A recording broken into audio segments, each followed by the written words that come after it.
Primeira Guerra Mundial. Primeiro grande conflito envolvendo muitas nações. Na segunda metade do século XIX, a junção entre capitalismo financeiro e capitalismo industrial proporcionou a integração econômica mundial, favorecendo assim as nações que haviam começado seu processo de industrialização. Essas mesmas nações expandiram significativamente seu território em direção a outros continentes, sobretudo ao asiático, africano e à Oceania. A Inglaterra, por exemplo, integrou grandes países ao seu império, como a Índia e a Austrália.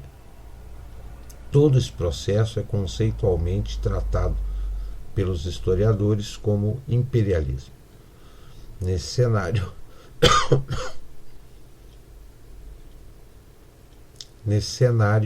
se desencadearam os principais problemas que culminaram no conflito da Primeira Guerra Mundial.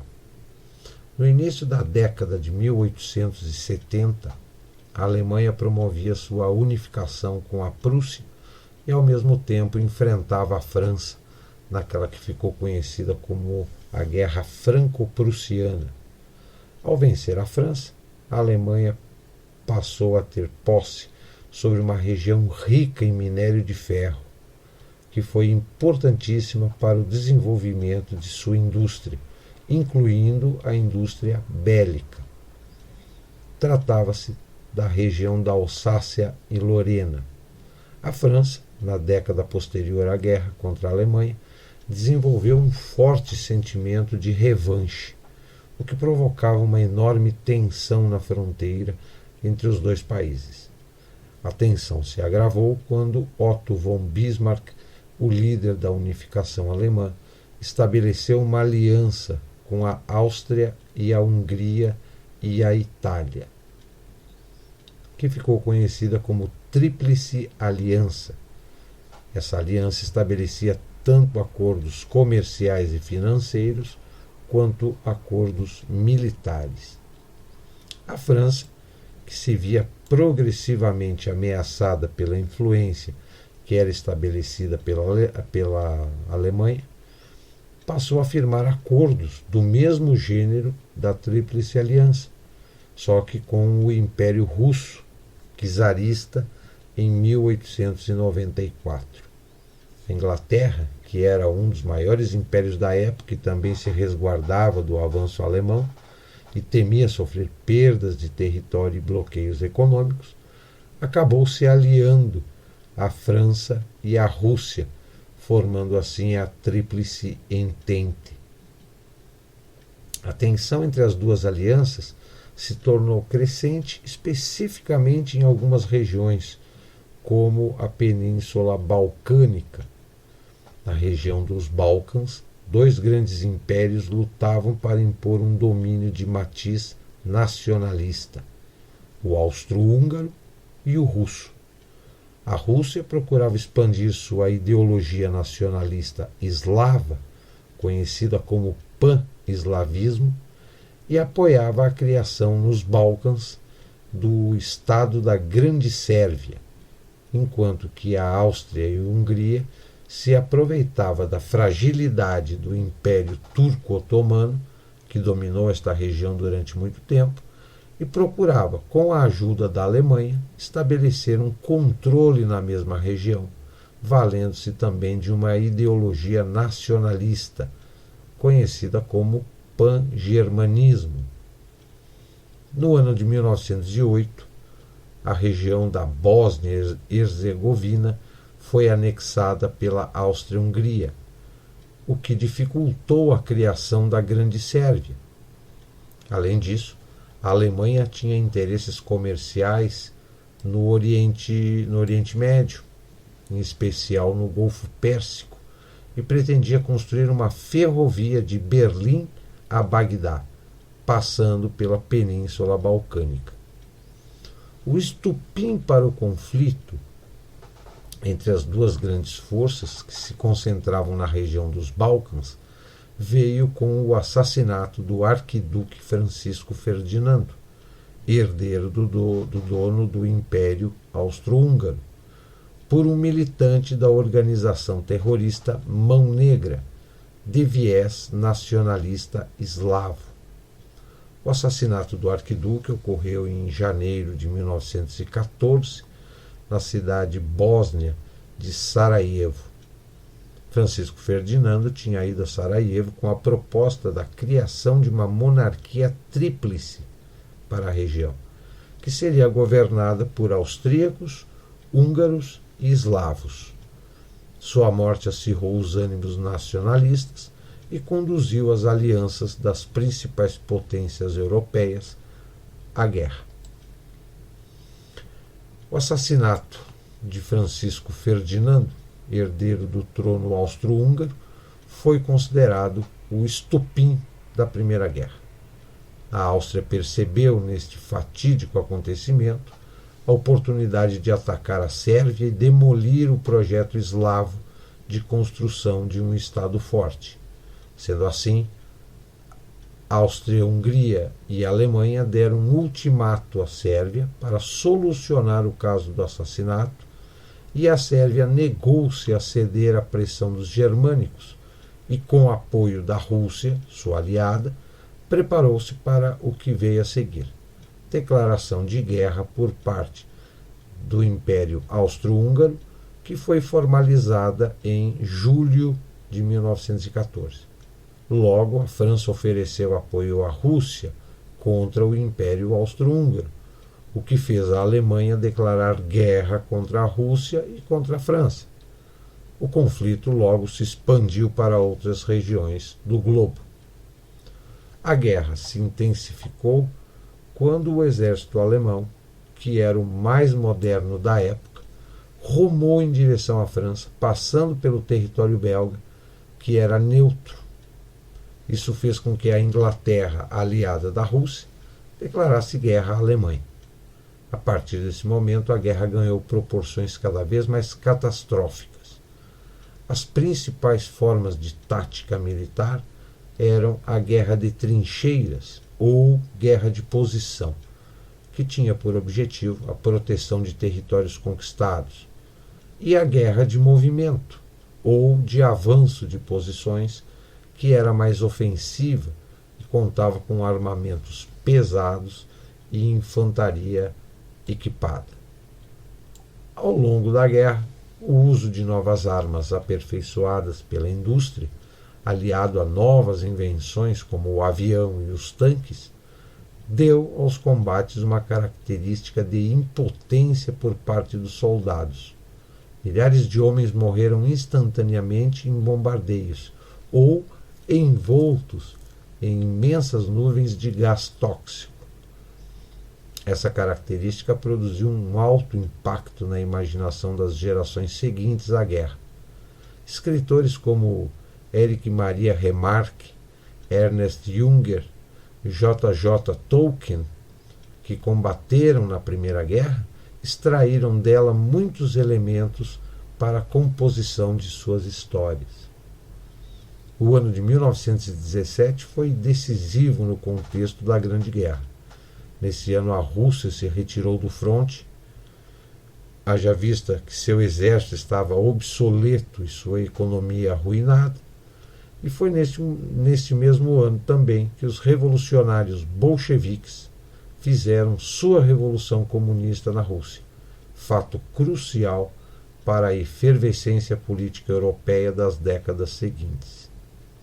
Foi ainda em 1917 que os Estados Unidos entraram na guerra ao lado de França e Inglaterra, e contra a Alemanha, que já não mais tinha a mesma força do início do conflito. Sendo que após o fim da Primeira Guerra Mundial, em 1918, os Estados Unidos tornaram-se a grande potência fora do continente europeu. A Grande Guerra chegou ao fim em 1918, com vitória dos aliados da França e grande derrota da Alemanha. O ponto mais importante que temos a destacar quanto ao fim da guerra são as determinações do Tratado de Versalhes. Nessas determinações, os países vencedores não aceitaram a orientação da Liga das Nações de não submeter a Alemanha derrotada à indenização pelos danos da guerra. Sendo assim, a Alemanha foi obrigada a ceder territórios e a reorganizar a sua economia, tendo em conta o futuro ressarcimento aos países vencedores da Primeira Guerra, sobretudo a França. O saldo de mortos durante os 5 anos do conflito foi de um total de 8 milhões de mortes. Dentre estes, 1.800.000 apenas de alemães. Para quem ficaria a Palestina na Primeira Guerra Mundial? O desenvolvimento dos modernos Estados nacionais em todo o mundo árabe é um processo fascinante e comovente. Há 100 anos, a maioria dos árabes faziam parte do Império Otomano, um grande estado multiétnico com sede em Istambul, atual Turquia. Hoje, o mapa político do mundo árabe parece um quebra-cabeça vertiginoso. Um curso complexo e intrincado de eventos na década de 1910 trouxeram o fim dos otomanos e a ascensão dessas novas nações, com fronteiras que cortam todo o Oriente Médio, dividindo os muçulmanos uns dos outros. Embora existam diversos fatores que tenham levado a isso, o papel que os britânicos tiveram nesta tarefa foi muito maior do que qualquer outro participante na região. Em 3 acordos separados, os britânicos fizeram promessas conflitantes, as quais tiveram que sustentar. O resultado foi uma confusão política que dividiu uma grande parte do mundo muçulmano. No verão de 1914, a guerra eclodiu na Europa. Um complexo sistema de alianças, uma corrida militar, ambições coloniais e má gestão geral nos níveis mais altos do governo levaram a esta guerra devastadora que tirou a vida entre 8 e 12 milhões de pessoas entre 1914 e 1918. No lado dos aliados, Grã-Bretanha, França e Rússia. E os poderes centrais consistiam-se da Alemanha e do Império Austro-Húngaro. A princípio, o Império Otomano decidiu permanecer neutro durante a Primeira Guerra. Eles não eram tão fortes quanto qualquer um dos outros países que lutavam na guerra e eram assolados por ameaças internas e externas. O sultão califa otomano, era nada mais do que uma figura de proa com o último sultão com poder real, esse sultão da época era o Abdulhamid II, tendo sido derrubado em 1908 e substituído por um governo militar liderado pelos 3 pachás. Eles faziam parte de um grupo de militares ocidentalizado, os jovens turcos, como eram chamados. Financeiramente, os otomanos estavam em um dilema grave, devido a enormes dívidas com as potências europeias que eles não eram capazes de pagar. Depois de tentar se juntar ao lado dos aliados e serem rejeitados, os otomanos alinharam-se com as potências centrais em outubro de 1914. Os britânicos imediatamente começaram a conceber planos para dissolver o Império Otomano e expandir o seu império no Oriente Médio. Eles já tinham o controle do Egito desde 1888 e da Índia desde 1857. O Oriente Médio Otomano estava bem no meio dessas duas colônias importantes e os britânicos estavam determinados a exterminá-lo como parte da guerra mundial. Uma das estratégias britânicas foi tornar os assuntos árabes do Império Otomano contra o governo. Eles encontraram um ajudante pronto e disposto no Hejaz, região ocidental da Península Arábica. Sharif Hussein bin Ali, o emir de Meca, que entrou em acordo com o governo britânico para se revoltar contra os otomanos. Suas razões para aliar-se com os britânicos contra outros muçulmanos permanecem incertas até hoje. As possíveis razões para a sua revolta foram a desaprovação com os objetivos nacionalistas turcos, uma rixa pessoal com o governo otomano ou simplesmente um desejo de ter seu próprio reino. Quaisquer que suas razões tenham sido, Sharif Hussein decidiu revoltar-se contra o governo otomano em aliança com os britânicos. Em troca, os britânicos prometeram fornecer dinheiro e armas para os rebeldes para ajudá-los a lutarem contra o exército otomano, muito maior e mais organizado. Além disso, os britânicos prometeram-lhe que depois da guerra, ele, Sharif Hussein, teria seu próprio reino árabe, que cobriria toda a Península Arábica, incluindo a Síria e o Iraque. As cartas em que os dois lados negociavam e discutiam a revolta são conhecidas como as correspondências McMahon-Hussein, já que Sharif Hussein estava se comunicando com o alto comissário britânico no Egito, Sir Henry McMahon.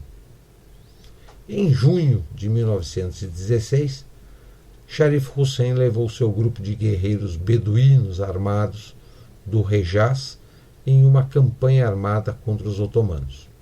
Dentro de poucos meses, os rebeldes árabes conseguiram capturar inúmeras cidades do Hejaz, incluindo Jeddah e Meca, com a ajuda do exército e da marinha britânica.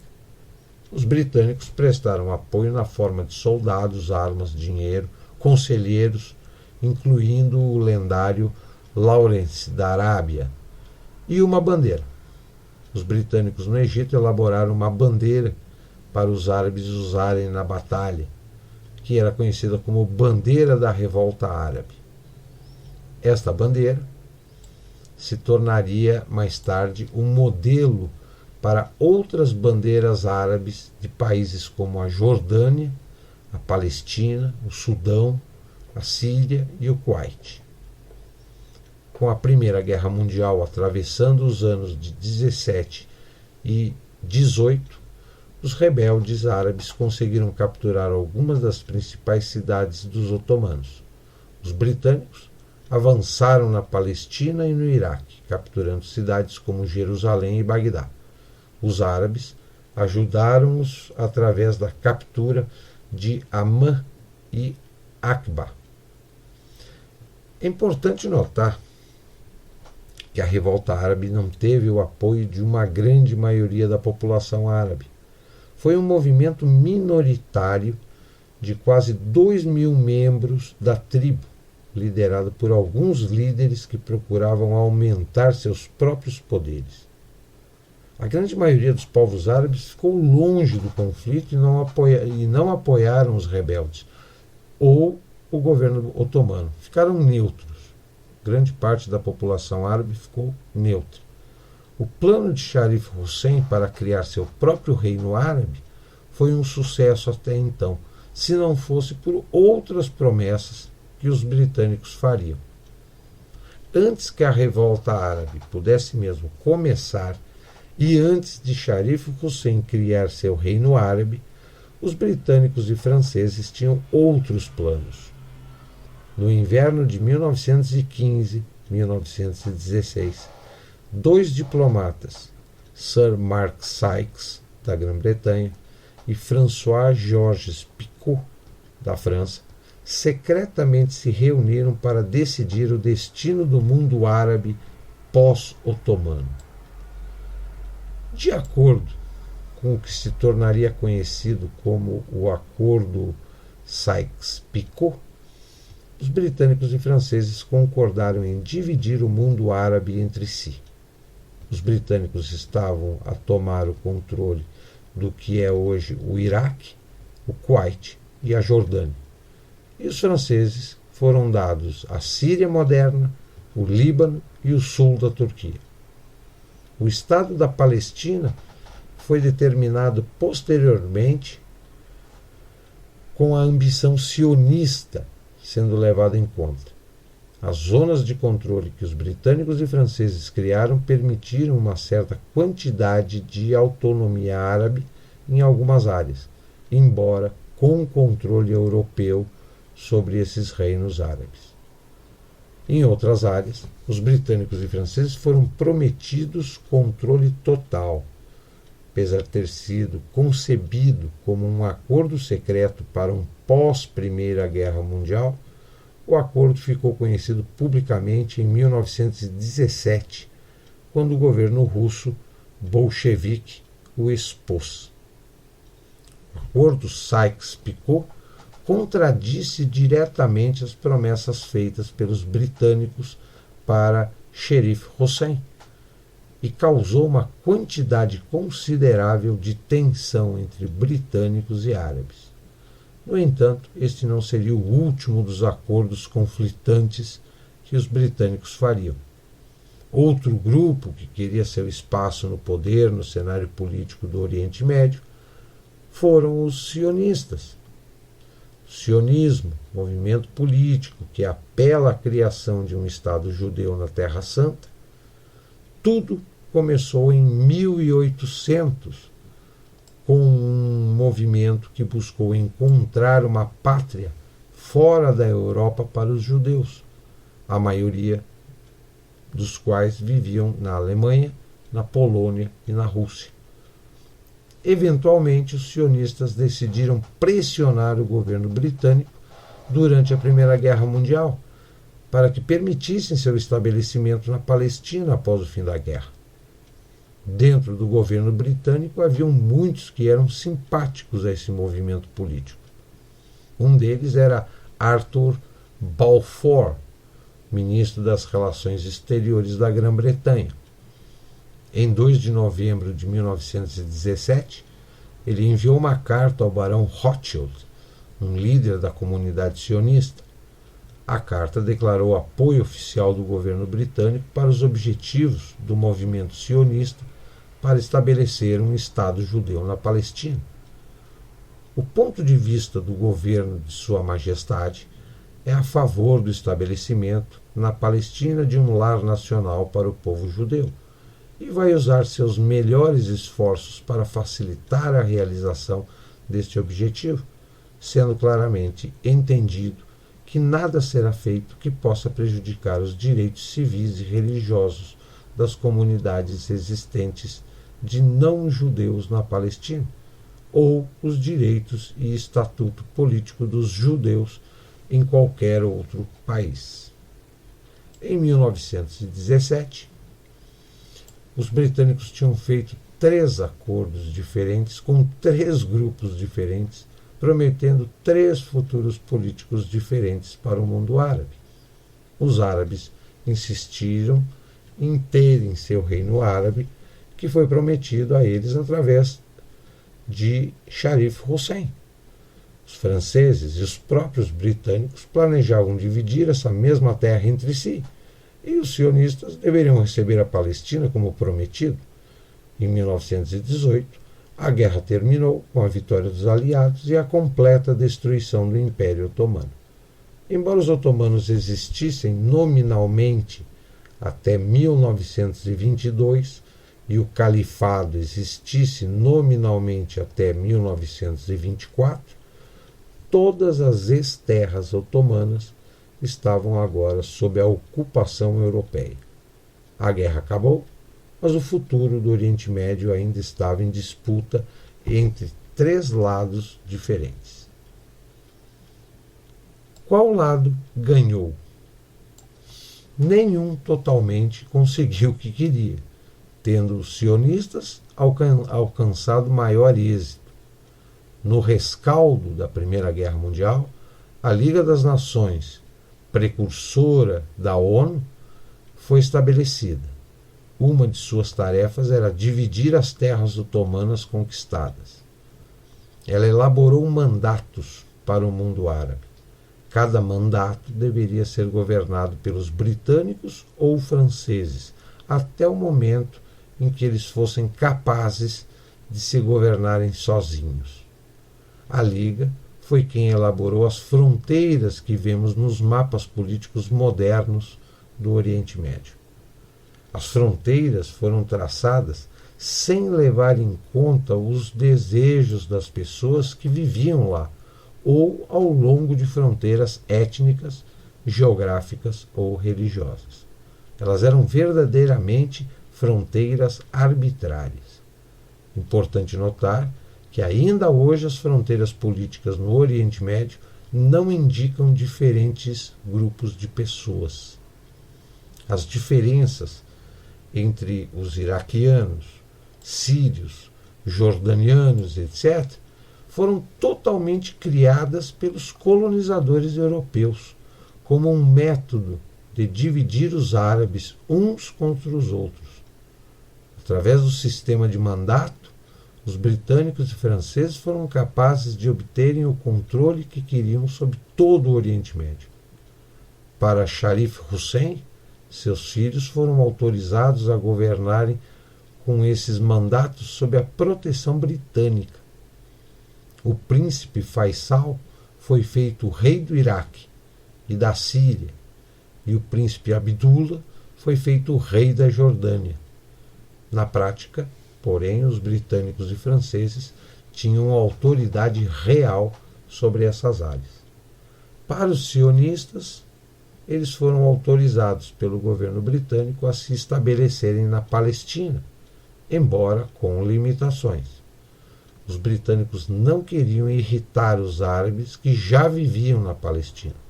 Então eles tentaram limitar o número de judeus com permissão para migrar para a Palestina. Isso enfureceu os sionistas, que procuravam formas ilegais de imigrar ao longo das décadas de 1920, 1930 e 1940, bem como os árabes que viram a imigração como a invasão da terra que havia sido deles desde que Saladino a libertou no ano 1187. A confusão política que a Grã-Bretanha criou no rescaldo da Primeira Guerra permanece até os dias atuais. Os acordos concorrentes e os países subsequentes que foram criados para desunir os muçulmanos uns dos outros levou à instabilidade política em todo o Oriente Médio. O surgimento do sionismo, juntamente com a desunião dos muçulmanos na região, levou a governos corruptos e declínio econômico para o Oriente Médio como um todo. As divisões que os britânicos instituíram no mundo muçulmano permanecem fortes até hoje, apesar de terem sido inteiramente criadas dentro dos últimos 100 anos. Então, quando a gente assiste ou lê aqueles conflitos entre os países árabes, todo mundo acredita que é porque existem diferenças religiosas, muçulmano gosta de brigar, de fazer guerra, né? A culpa é do Islã. Não, a culpa não é do povo árabe, que é um povo brigão, mas é que os ingleses e os franceses criaram os problemas, só que ao invés de de quem criou o problema resolver, eles deixaram o problema para os próprios árabes, que são as vítimas, resolver. E esse conflito e essa divisão do mundo árabe não tem data para acabar. E que, pelo jeito, também não é interessante que acabe, já que nós temos um grande exemplo aí, a primeira guerra do Iraque, ela não tinha nada a ver com a captura ou com a prisão do Saddam Hussein.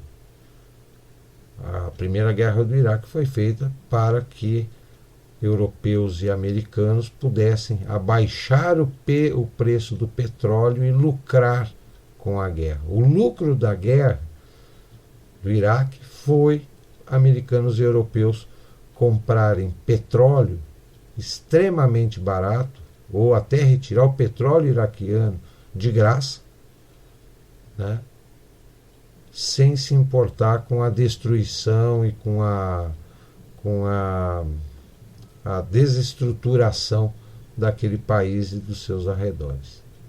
Então, muitas guerras elas são provocadas para que haja um lucro daquele que tem um maior poder bélico, a maior articulação política. Um outro fato relevante desse período do início do século XX, além da Primeira Guerra Mundial, além dessa crise ou dessa desestruturação do mundo árabe, foi a primeira grande pandemia da humanidade, ou pelo menos intitulada, que foi a pandemia da gripe espanhola.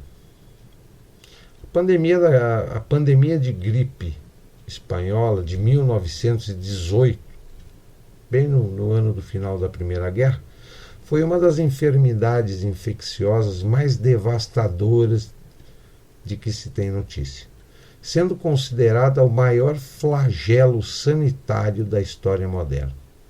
Estima-se que a doença afetou quase 1/3 da população mundial, que era de menos de 2 bilhões de pessoas. Então vejam só como em pouco mais de 80 anos a população mundial quadriplicou. Em 1918 a população mundial era de 2 bilhões de pessoas. Hoje nós estamos com 8 bilhões e meio.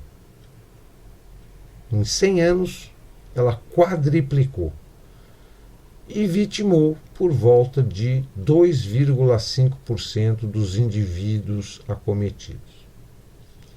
Em termos numéricos, cerca de 500 milhões de pessoas foram infectadas e em torno de 40 a 100 milhões foram a óbito, números muito superiores aos observados na Primeira Guerra Mundial, que oscilaram entre 10 a 20 milhões de mortes.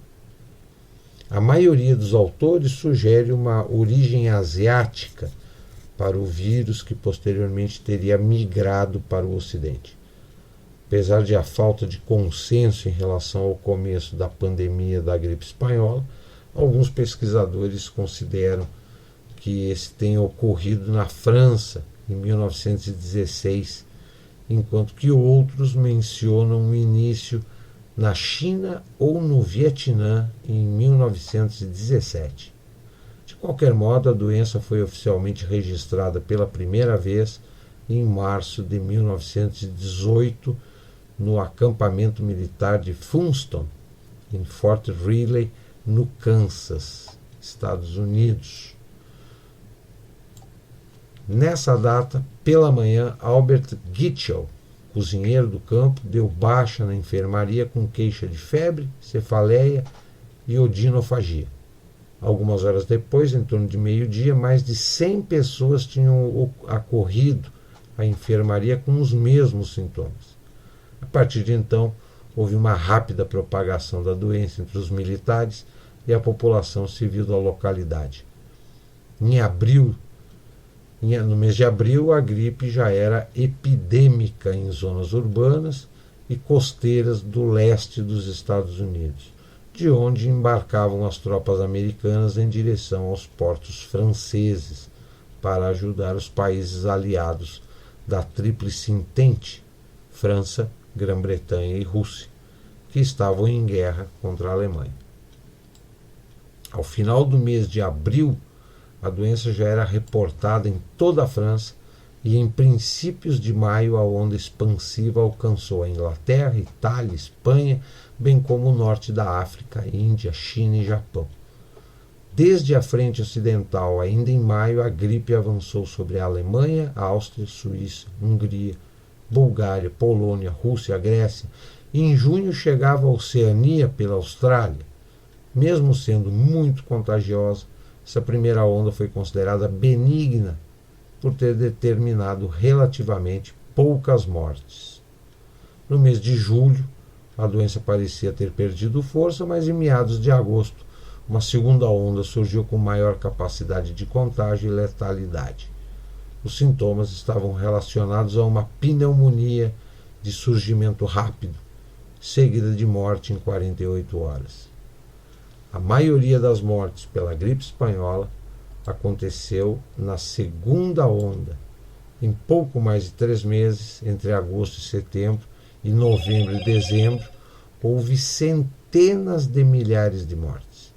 Com o fim da Primeira Guerra Mundial, em novembro, houve o retorno das tropas aos seus países de origem, e na Austrália, onde a pandemia tinha sido contida pela imposição, no continente, de forte quarentena, com o regresso dos soldados, foi desencadeada uma terceira onda, que se expandiu da Austrália para outras regiões, principalmente no hemisfério sul, acometendo um grande contingente de pessoas e se estendendo de fevereiro a maio de 1919 e em alguns lugares até 1920. Apesar de a Primeira Guerra Mundial não ter causado a pandemia de gripe, a aglomeração dos quartéis e a movimentação de tropas inegavelmente ajudaram sua disseminação. Considera-se ainda que a má higiene, má nutrição, a deterioração psicológica e a guerra química travada nas trincheiras e campos de batalha tenham aumentado a suscetibilidade dos soldados ao vírus. O termo gripe espanhola se deve fundamentalmente à forte divulgação da doença pela imprensa espanhola. Apesar de a controvérsia sobre a etiologia da enfermidade à época, pois acreditava-se que o agente era uma bactéria, a pandemia foi causada, na verdade, pelo vírus da influenza A, que é de RNA e cuja origem parece ser aviária. A despeito da alta taxa de mortalidade, deve-se ressaltar que 95% dos casos de gripe espanhola não tiveram grande relevância clínica, cerca de 6% de pneumonias e 1% de hospitalizações, e que os casos graves e os óbitos concentravam-se nos adultos jovens e saudáveis com idade entre 20 e 40 anos. De maneira pouco típica, inclusive a faixa etária entre 25 e 29 anos foi especialmente acometida. Os muitos idosos e os muito jovens também eram afetados, mas com taxas de mortalidade um pouco menores. A situação era crítica por um grande número de aspectos.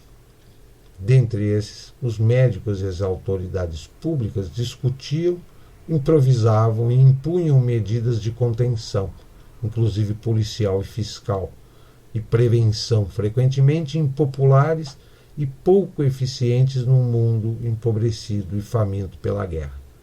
Pouco instruído e com alto grau de analfabetismo, com incipiente atenção médica, pequeno e duvidoso arsenal terapêutico e pouco ou nenhum conhecimento sobre bacteriologia e virologia, infecção e contágio.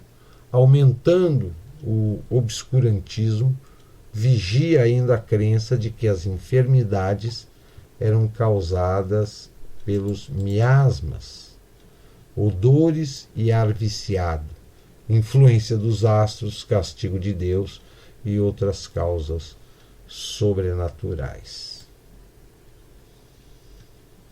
Interessante notar que, do mesmo modo súbito que chegou a pandemia, terminou, durando pouco mais de um ano. Desse evento catastrófico, algumas lições podem ser tomadas para a presente pandemia que estamos vivendo, em que pese as inconciliáveis diferenças. A pandemia de 1918 expôs todas as nossas limitações sanitárias e tecnológicas e mostrou a necessidade de se buscarem soluções conjuntas e plurais para o enfrentamento de crises globais. Um dos pilares de sua propagação em 1918 foi a grande desigualdade econômica e social, que sempre gerou pobreza, tornando historicamente pouco acessíveis aos indivíduos das camadas menos favorecidas da população os recursos de bem-estar disponíveis.